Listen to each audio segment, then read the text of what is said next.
Sir ఒకసారి club house specifications ఒకసారి చెప్పండి. యా షూర్ అండి. ఐ మీన్ మనము G+3 కాన్సెప్ట్లో బిల్డ్ చేస్తున్నాం అనమాట. నేను చెప్పినట్టు 1600 స్క్వేర్ యార్డ్స్ ఉన్నది కదా టోటల్. అవును సార్. దాంట్లో G+3లో అరౌండ్ 26,250 స్క్వేర్ ఫీట్ ప్లాన్ చేస్తున్నాం అనమాట.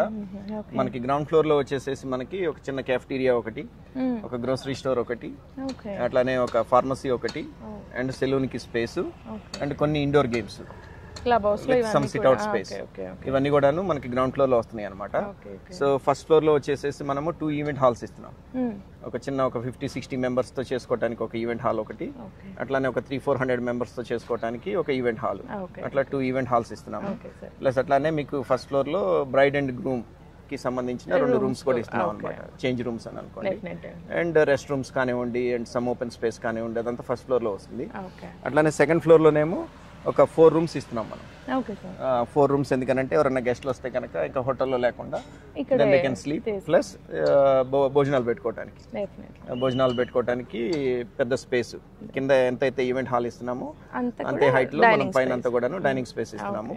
అండ్ ఇంకొక అడ్వాంటేజ్ ఏంటి అని అంటే కనుక ఈ క్లబ్ హౌస్ కి పక్కనే మనకి almost an acre of green space వస్తుంది. సో దాంట్లోనే మనము యాంఫీ థియేటర్ కానివ్వండి, దాంట్లోనే స్విమ్మింగ్ పూల్ అది ప్లాన్ చేస్తున్నాము.